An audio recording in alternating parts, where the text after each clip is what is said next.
할렐루야. 네, 오늘도 한 주에 나오신 성도님들을 환영하고 축복합니다.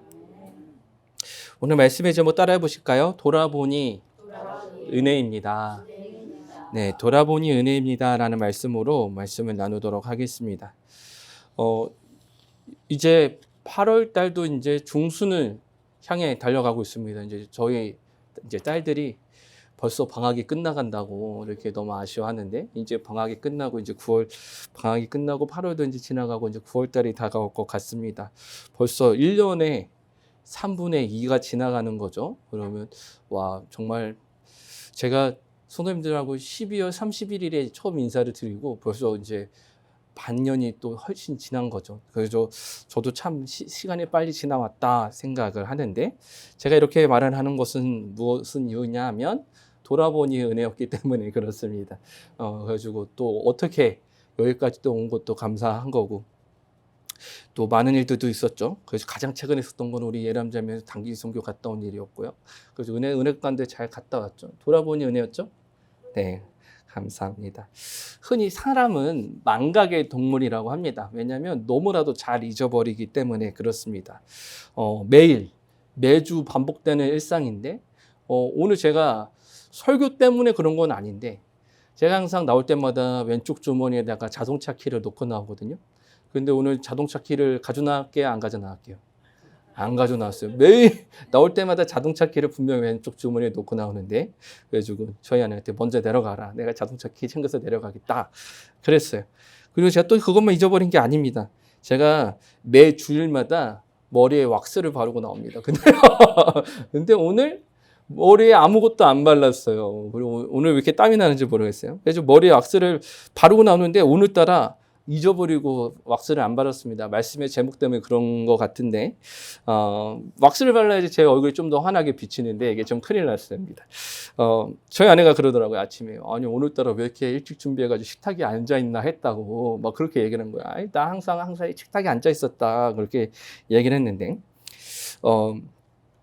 전도사나 부목사로 사역할 때는요, 막 이런 경험도 있어요. 뭐냐면 예배를 드리다가 주일이 제일 바쁜 날이잖아요. 그러면은 이제 주일 예배를 드리고 일부 예배를 드리고 이제 부서 예배를 드리잖아요. 그러면 꼭 문제가 있습니다. 뭐냐면 꼭 무엇을 놓고 와요. 예를 들어서 뭐 설교문을 놓고 온다든지 성경책을 놓고 온다든지 그렇습니다. 그러면 이제 가지러 가요. 근데 놀라운 건 뭐냐면 사무실에 들어가면 뭘 가지러 왔는지 기억이 안 난다는 거예요. 뭘 가지러 왔지? 해가지고. 그러면 이제 뭐 신방 전도사님이나 전도사님한테 물어봐요. 뭐 가지러 오셨어요, 목사님? 글쎄요, 제가 뭐 가지러 왔을까요? 막 이렇게 이야기도 합니다. 사람이 왜 자주 잊어버릴까? 저만 잊어버리는 거 아니죠? 네, 우리 권사님들, 집사님도 많이 자주 잊어버리시죠? 사람은 왜 자주 잊어버릴까? 우리 송권사님 사람은 왜 자주 잊어버릴까? 보니까 이렇대요. 필수 지방산이 부족하거나 필수 지방산이 부족해서 잊어버리곤 한대요. 그래서 필수 지방산을 먹어야 되기도 하고, 그리고 놀라운 건 뭐냐면 이제 어린애들한테는 이제 경험 부족. 얘가 공부를 해도 애가 외우질 못해요. 왜 잊어버릴까요? 이렇게 상담하시는 분들이 있더라고요. 그런 애들은 이제 그 코칭하시는 분이 이야기 경험 부족이다, 뭐 이렇게 얘기를 하기도 해요. 그리고 또 실제로 이제 나이 드신 분들은 이제 뇌혈관에 이제 고혈압, 동맥경화로 인해서 혈액순환이 잘 안 돼서 잊어버리신다고 합니다. 근데 그렇다고 또 이것도 있대요. 뭐냐면 좋은 것은 잘 잊어버리고 안 좋은 것은 기억하는 또 사람의 심적인 그런 부분이 있다라고 얘기를 합니다. 성도님들께 가장 기억에 남는 게 무엇이라고 얘기를 한다고 물어보면은 보통은 이제 좋은 기억보다는 안 좋은 기억을 얘기하기도 하고, 사람과의 관계 속에서 얘기를 할 때 만약에 저랑 뭐 이덕정 원사 막 얘기를 하다가 제가 10번을 잘해드려도 한 번을 못 해드리면 하나 안 한 것에 대해서 더 마음이 가는 게 사람이다 라고 이야기를 한다라고 해요. 부부가 결혼해서 지금까지 살아오면서요, 많은 순간이 좋은 순간이셨을 것입니다. 그죠? 근데 한번 부부가 오시면 우리 두 권사님 부부는 한번 서로 바라보세요. 이렇게 보시면 뭐가 어떤 기억이 주로 남으시나요? 좋은 기억이죠. 그죠? 좋은 기억이 있죠. 근데 보통 이렇게 같이 오랫동안 자주 본 사람들을 이렇게 보더라도 좋은 기억보다는 안 좋은 기억이 주로 남는다라고 얘기를 해요. 왜냐하면 안 좋은 기억이 사람에게 있어서 뭐라고 했다? 데미지가 더 크게 가기 때문에 그래요. 그러니까 상처가 더 크게 가기 때문에 그렇죠. 좋은 기억은 너무 좋은 곳으로 쉽게 잊혀질 수 있는 반면에 안 좋은 기억은 상처로 남을 수 있기 때문에 그렇습니다. 근데 사람에게 이 안 좋은 기억이 남는 가장 큰 이유가 있다라고 합니다. 무엇이냐면 따라해 보실까요? 생존 때문에 그렇다라고 해요. 뭐냐면 사람은 이제 그러니까 동물적인 존재이기 때문에 그래서 안 좋은 기억, 위험한 상황에 대해서 그것을 기억을 한다라고 합니다. 왜냐하면 또 다시 그런 위험에 빠지지 않기 위해서 동물들도 그런 기억을 한다 그래요. 사람들도 그런 기억을 하는 것이죠.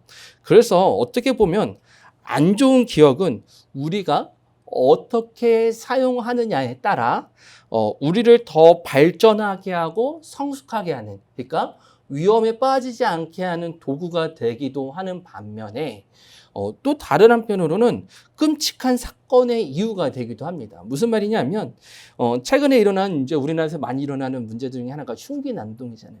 그것은 이제 하는 사람들의 이야기가 그거예요. 학창 시절 안 좋은 기억 때문에, 그런 안 좋은 상처 때문에 내가 이런 일을 저지릅니다 라고 말을 하는 사람들도 있다라는 것이죠. 안 좋은 기억을 가지고 절대로 용납될 수 없는 일들을 벌이기도 한다라는 것이죠. 결국 우리에게 있어서 이 안 좋은 기억, 안 좋은 일들은 내가 어떻게 받아들이냐에 따라 나에게 도움이 되는 도구가 되기도 하는 반면에 나를 망하게 하는, 나를 무너뜨리게 하는 도구가 또한 되기도 한다라는 것입니다. 성도님들이 이 말씀이 이제 좀 더 들어가기 전에 성도님들 한번 살펴봤으면 좋겠어요. 성도님들에게는 어떤 기억이 주로 남아 계시나요? 어떤 기억이 나의 삶에, 나의 중심에 남아 계십니까? 그걸 한번 되돌아보셨으면 좋겠습니다.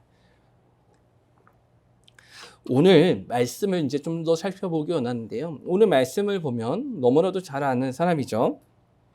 요셉이라는 한 사람이 나옵니다. 근데 이 요셉은 너무나도 잘 아시다시피 어떤 인생을 살았냐면 참으로 공고한 인생을 살았던 사람 중에 한 사람이었습니다. 제 생각에는 요셉하고 예레미야만큼 그렇게 공고한 삶을 살은 사람은 없었을 것 같아요. 제 생각이면 그래요. 요셉은 참으로 공고한 인생을 살았습니다. 왜냐하면 인생이 안 좋은 기억밖에 없기 때문에 그래요. 저희가 읽은 이 본문까지는 그렇죠. 가족에게 버림받고 주인에게 버림받고 감옥에서 죽을 날을 기다리며 살아가는 요셉. 노예로 팔려가게 된 것도 가족에게 버림받아서 팔려가게 된 것이고, 그리고 감옥에 가게 된 것도 그 노예로 살아가면서 최선을 다해 살아왔지만 주인에게 버림받아서 감옥에 가게 된 것입니다. 노예로 죄수로 살아가는 사람에게 어떠한 소망과 꿈이 있었을까요? 전혀 없습니다. 그런데 그런 인생이면은 그러면 충분히 밑바닥을 경험했어 라고 말을 할 수 있잖아요. 그런데 오늘 말씀을 보면 요셉이 경험한 고난은 여기서 끝나지 않았다라는 것입니다. 오늘 말씀을 보면요, 더 힘든 상황이 찾아오게 됩니다. 요셉이요, 제수의 신세가 제수가 되어가지고 감옥에 들어오게 되었을 때, 그곳에서 이제 감옥을 관리하는 일을 맡게 됩니다. 근데 그곳에 누가 들어오냐면 술 맡은 간원장하고 떡 맡은 간원장이 들어와요. 근데 두 사람이 같은 날 꿈을 꾸게 됩니다. 그리고 그것을 요셉에게 이야기를 하죠. 그리고 요셉이 그 둘의 꿈을 해몽해 줍니다. 그래서 술 맡은 간원장은 바로에게 다시 돌아가게 되었고, 떡 맡은 간원장은 죽임을 당하게 됩니다. 요셉은요, 그 해몽을 시켜주면서 술 맡은 간원장이 바로에게 다시 돌아가게 되면 자신을 꺼내줄 것이라고 생각을 했었습니다. 근데 그러지 못해요. 술 맡은 간원장이 요셉을 기억을 했을까요? 못했을까요? 못했습니다. 아마도 이때 당시에 술 맡은 간원장이라고 하면은 왕의 최측근이었기 때문에 귀족이었을 거고, 그리고 요셉은 노예였잖아요. 그러니까 귀족이 노예의 그런 삶을 기억해 줄 필요는 없었을 것 같아요. 그래서 요셉은 기억해 주지 못하는데 창세기 40장 23절 말씀이에요. 40장 23절. 40장 23절 말씀을 저와 같이 한번 읽어보도록 하겠습니다. 읽겠습니다. 시작. 술 맡은 간원장이 요셉을 기억하지 못하고 그를 잊었더라. 아멘. 사실 술 맡은 간원장이 요셉을 기억만 했어도 좋았을 텐데 술 맡은 간원장이 요셉을 기억했을까요? 못했을까요? 못했다라고 성경은 이야기합니다. 근데 제가 아까 얘기를 드렸잖아요. 귀족이고 노예였어요. 그렇기 때문에 귀족이 한낱 노예의 부탁을 들어줄 필요는 없었는데 왜 성경은 여기에 굳이 이것을 기록하고 있느냐? 40장 14절에 이렇게 이야기하기 때문에 그렇습니다. 40장 14절 말씀을 저와 같이 한번 읽어보도록 하겠습니다. 40장 14절입니다. 읽을게요. 시작. 당신이 잘 되시거든 나를 생각하고 내게 은혜를 베풀어서 내 사정을 바로에게 아뢰어 이 집에서 나를 건져 주소서. 아멘. 이 14절의 말은 무슨 말이냐면 요셉이 술 맡은 간원장과 떡 맡은 간원장의 꿈을 해몽해 주면서 부탁을 한 거예요. 술 맡은 간원장에게. 어떻게 부탁하냐면 당신이 잘 되면요 나를 생각해 주시고 나에게 은혜를 베풀어 주셔서 내가 이곳에서 나갈 수 있게 해 주십시오 라고 부탁을 합니다. 즉 무슨 말이냐면 정말 설상가상의 상황, 그러니까 노예였고 감옥에 있었고 어째 나갈지 모르는 그런 막막한 상황 속에서 한 줄기 희망이 누구였냐면 이 술 맡은 간원장이었어요. 그래서 이 술 맡은 간원장이 부탁을 들어줄지도 안 들어줄지도 모르는데 이 사람에게 들어주십시오 라고 부탁을 하고 이 술 맡은 간원장에게 기대었던 것이죠. 이 사람이 나를 살려줄 것이다 라는 한낱 실 같은 그 희망을 품었던 것입니다. 그런데 이 요셉을 부르는 시간이 길어지기 시작해요. 술 맡은 간원장이 왕궁으로 돌아갔는데 왕궁에 돌아가서 이 요셉을 부르는 시간이 하루, 이틀, 한 주, 한 달, 1년, 2년이 지나게 됩니다. 성도님도 한번 이런 생각을 해보십시오. 이런 거예요. 예를 들어서 이제 청년들이 어떤 회사에 지원을 했어요. 이력서를 넣었습니다. 그래서 회사에서 연락이 왔어요. 여러분 회사에 되셨습니다. 2년만 기다리십시오라는 말도 안 해. 그냥 연락 올 때까지 기다리십시오라고 한다고 해보십시오. 이게 하루 이틀, 일주일, 한 달 이렇게 기다리다 보면 지치고 지치는 거죠. 너무나도 참 힘들었을 것입니다. 요셉에게는 이 시간이 참으로 너무나도 힘들었을 거예요. 아마 2년을 기다린 시간은요, 정말로 끔찍한 시간이었을 것입니다. 내가 언제 부름을 받지? 내가 언제 이 감옥에서 나가게 되지? 이런 생각을 했을지도 모르겠습니다. 결국 이 좌절의 시간은요, 우리에게 찾아오는 것이 있는데 무엇이냐면 따라해 보실까요? 나를 잊어버린다. 나를 잊어버리게 만든다라는 거예요. 우리에게 소망이 없는 삶을 살아가게 되다 보면, 삶을 살아가다 보면, 우리에게 비전이 없는 삶을 살아가다 보면, 우리의 정체성과 우리의 존재에 대해서 다시 한번 생각해 보게 됩니다. 그것을 잊어버리게 되는 것이죠. 나는 살 가치가 없는 사람, 나는 나갈 가치가 없는 사람, 나는 버림받은 사람, 그런 사람으로 생각할 수밖에 없다라는 겁니다. 얼마나 슬플까요? 얼마나 힘들었을까요? 제가 저희 아내하고 연애를 하고 나서 이제 연애 초창기에 이제 저희 아내하고 이제 좀 친해졌다라고 생각을 하게 되었습니다. 그러니까 이제 연애를 하면서 이제 좀 친해져가지고 제가 저희 아내한테 이렇게 불렀어요. 야! 라고 불렀어요. 권사님 왜 웃으세요? 야라고 불렀습니다. 어떻게 되었을까요? 아주 그냥 혼났어요. 혼났습니다. 다시는 야라고 부르지 마라.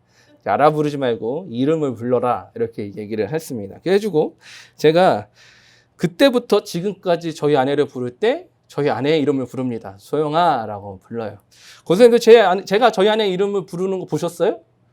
보신 적은 없으시죠? 왜냐하면 제가 교회에서는 또 저희 아내를 소영아라고 부르는 게 너무 어색해서 그래요.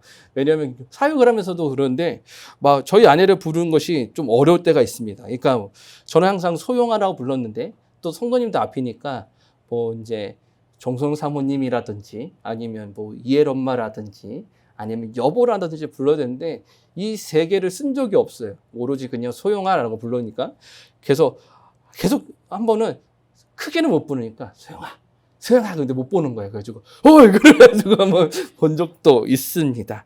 제가 그런 경험이 있는데 제가 이엘엄마, 아엘엄마, 유엘엄마라고 쓰지 않는 이유가 있어요. 왜냐하면 40대부터 50대 주부들에게 찾아오는 우울증 중에 하나가 무엇이냐 하면 자신의 이름이 불리기보다는 누구의 엄마, 누구의 아내로 살아오다 보니까 자신의 존재를 잊어버렸다라는 그런 마음 때문에 그런 우울감을 경험하는 주부들도 계시다라고 얘기를 해요. 그래가지고 그래서 돌아보면은 이렇게 살아왔다는 거죠. 우리의 자녀들을 위해서, 우리의 남편을 위해서 그렇게 살아왔는데 40이 되고 50이 되어서 돌아보니까 나라는 사람의 그 존재라는 것이 없어진 것 같아서 그런 우울증을 경험하는 경우도 있다라고 이야기를 합니다. 그래서 제가 저희 아내를 부를 때는 저희 아내 이름을 불러요. 그래가지고 우리 권사님들도 가끔씩은 이제 아내 이예숙 씨는 우시는 거 아니죠? 그냥 갑자기 그냥 그런 거죠. 그냥 이렇게 한번 이름을 불러 주셔야 돼요. 우리 김진경 권사님하고 양장영 권사님은 집에 가셔서 이름 한번 불러 주셔요. 누구야? 부르면 이렇게 김진경 권사님 말씀 안 하세요? 집에 가서 하시라니까요.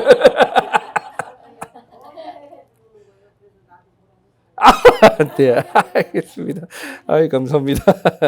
그래서 이렇게 한번 안아주시면서 이렇게 얘기하시는 거죠. 우리 권사님들도 집에 들어가셔가지고 이렇게 안아주시면서 말씀해 주셔도 좋을 것 같아요. 제가 왜 이야기를 하냐면, 우울증을 경험하는 정도의 그런 주부의 모습을 얘기했는데, 이 요셉의 삶이 그랬을 거라는 거예요.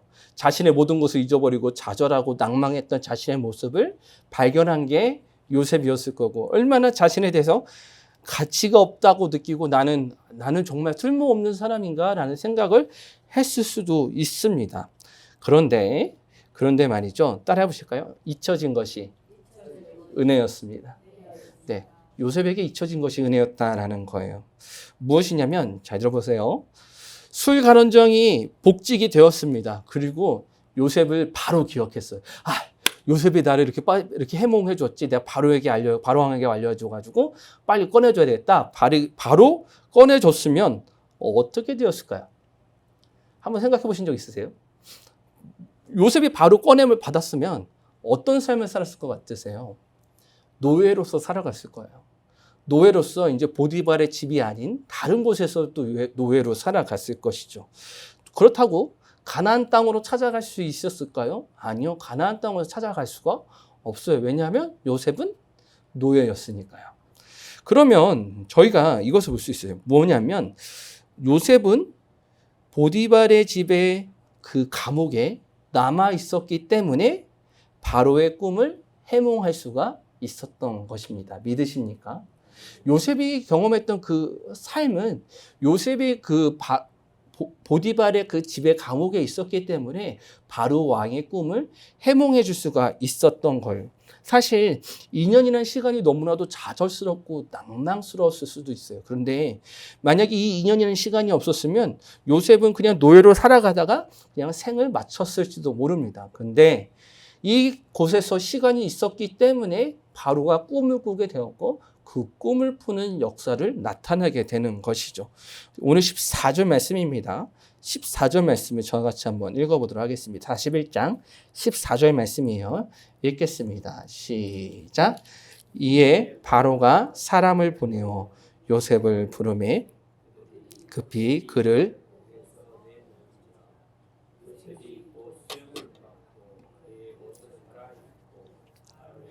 들어가니. 아멘.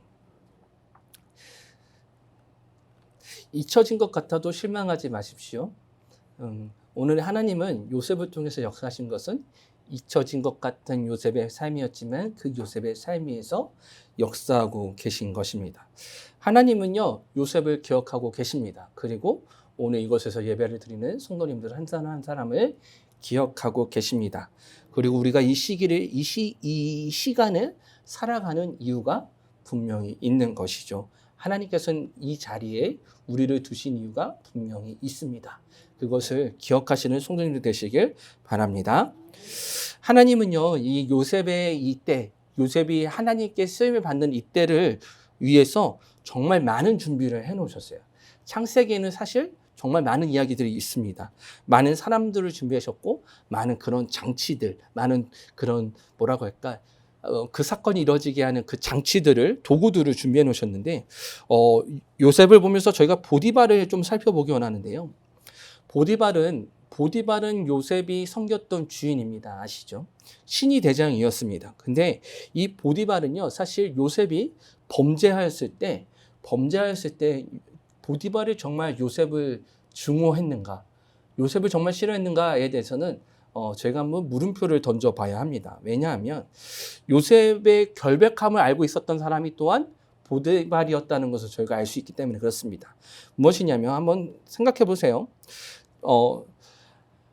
제가 한 4가지를 이야기할 건데 한번 잘 들어보세요. 아내를 범하려고 했던 사람은 히브리 사람 노예였던 요셉이었습니다. 그렇기 때문에요, 아내를 범하려고 했다라는 것은 사실 노예가 나의 아내를 범하려고 했다면 어떻게 해야 할까요? 감옥에 가두어야 할까요? 아니요, 그 자리에서 죽여버려도 마땅합니다. 두 번째예요. 그러면 내가 죽이는 것이 너무 귀찮아요. 그래서 죽이는 게 너무 아까워. 그러면 이 사람을 감옥에 보내야 되는데, 감옥이 한 군데만 있었을까요? 보디발의 친위대장이었어요. 그리고 친위대장의 감옥에는 누구만 올 수 있었냐면 그곳에 그 신하들, 그러니까 귀족들만 올 수 있는 감옥이 바로 보디발의 감옥이었습니다. 집에. 근데 노예였잖아요. 노예면 노예가 갇힐 감옥도 정말 많았을 것입니다. 그런데 하필 왕의 신하들을 가두는 감옥에 요셉을 가두게 됩니다. 그리고 세 번째는 무엇이냐면, 그리고 이거예요. 아내에게 해를 끼쳤잖아요. 아내를 겁탈했잖아요. 근데 그런 해를 끼친 죄수를 자신의 가까이 두고 싶은 사람이 누가 있겠습니까?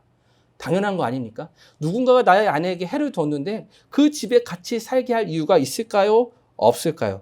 없죠. 10절 말씀 저같이 한번 읽어볼까요? 읽겠습니다. 시작. 바로에게 종로 하사 나와 떡 굽는 간원장을 가두셨을 때에, 아멘. 뭐라고 얘기해요? 술 맡은 간원장이 이렇게 얘기합니다. 저를 친위대장의 집에 가두셨을 때에 라고 이야기합니다. 즉 요셉이 어디 있었냐면 보디발의 집에, 감옥에 있었다라는 것입니다. 그리고 네 번째는요, 아마도 보디발은 자신의 아내에 대해서 너무나도 잘 알았을 것입니다. 내 아내가 어떤 여자인지를 잘 알았을 거라는 거죠. 친위대장이었기에 아마 냉철하고 그런 보는 눈이 명확했을지도 모르겠습니다. 그래서 아내가 그런 사람이었다는 것을 알았을 수도 있어요. 그 보디발의 아내가 요셉을 정말 사랑했을 수도 있지만 성경의 내용을 봤을 땐 요셉만을 사랑한 것처럼 보이지는 않아요. 요셉을 사랑했으면은 보디발의 집에 있을 때 또 이야기가 더 나오겠지만 성경에 그렇게 이야기가 나오지 않는 것이죠. 그래서요, 보디발의 화가 난 것은 요셉 때문이 아니었다라는 것을 저희가 좀 알 수가 있는데, 창세기 39장으로 한번 넘어가 볼까요? 39장 16절. 창세기 39장 16절부터 18절까지 말씀 한번 읽어보도록 하겠습니다. 읽겠습니다. 시작. 그의 옷을 곁에 두고 자기 주인이 집으로 돌아오기를 기다려 이 말로 그에게 말하여 이르되, 당신이 우리에게 데려온 히브리 종이 나를 희롱하려고 내게로 들어왔으므로 내가 소리질러 불렀더니 그가 그의 옷을 내게 내버려 두고 밖으로 도망하여 나갔나이다. 아멘. 여기서요, 이 보디발의 아내가 이야기를 합니다. 보디발의 아내가 자신에게 어떤 일이 있는지 이렇게 이야기를 하는데, 19절까지 한번 읽어보도록 하겠습니다. 19절 말씀이요. 읽겠습니다. 시작. 그의 주인이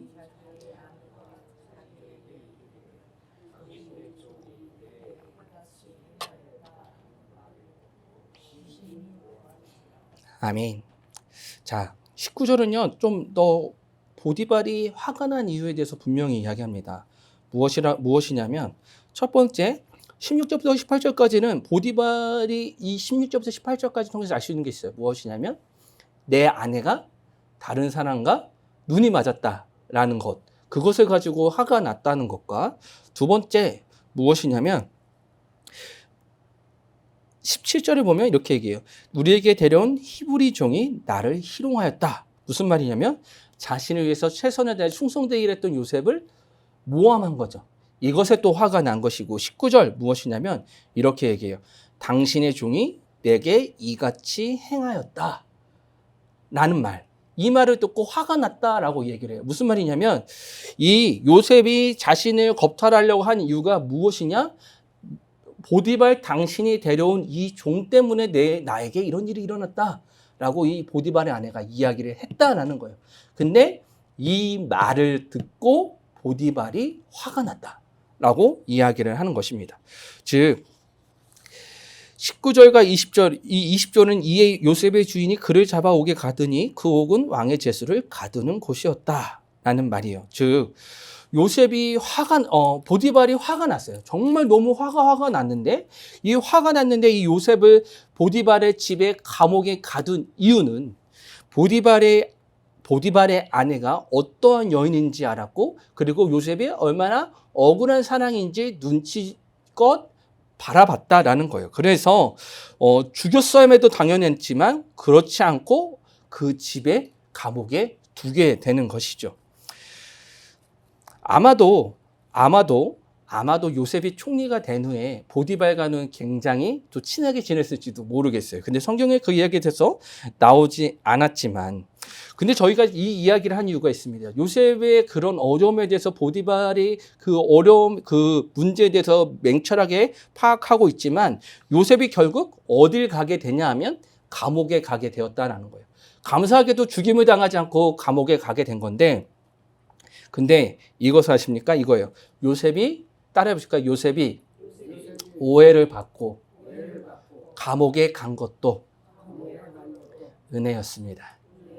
요셉이 감옥에 간 것도 은혜였다라는 거예요. 자, 보세요. 또 우리가 또 생각해 볼 수가 있어요. 만약에 요셉이 보디발의 집에서 그렇게 감옥에 가지 않았다면 어땠을까? 감옥에 가지 않았어요. 그리고 보디발의 집에서 총무로 잘 지냈어요. 그곳에 살았으면 어떻게 되었을까요? 술 맡은 간원장, 그리고 떡 맡은 간원장을 보았을까요? 보지 못했겠죠. 그리고 또 이렇게 됐을지도 몰라요. 보디발의 집에서 열심히 최선을 다해서 살다 보면은 보디발의 집에서 또 자유인으로 해방을 얻었을지도 모르겠습니다. 그러면 요셉은 바로를 만날 기회가 있었을까요? 없었을까요? 없었다라는 거죠. 요셉에게 있어서 바로를 만난 그 사건은 감옥에 있었므로 말미암아 그리고 그 감옥에서 술 맡은 간원장이 자신을 기억하지 못한 것으로 말미암아 요셉은 바로를 만나게 되었고 바로의 꿈을 해몽할 수가 있게 된 것입니다. 하나님께서 보디발을 통하여 요셉을 감옥에 넣어서 그리고 요셉을 그곳에서 안전하게 있게 하신 것이죠. 사랑하는 성도님들, 혹시 어렵고 힘든 시기를 겪고 계십니까? 그리고 억울한 시기라고 생각이 드십니까? 그렇다면 요셉을 보시면서 되돌아보시기 원해요. 요셉을 보시면서 이 시기를 통하여 하나님께서 나에게 은혜를 주시는 시기, 그리고 나를 지키시는 시기라는 것을 기억하시는 저와 성도님들 되시길 바랍니다. 하나님의 때에 우리를 끌어올려서 바로의 꿈을 해몽하게 하실 그 하나님의 때를 기대하며 기다리시는 저와 성도님들 되시길 바랍니다. 기도하시겠습니다.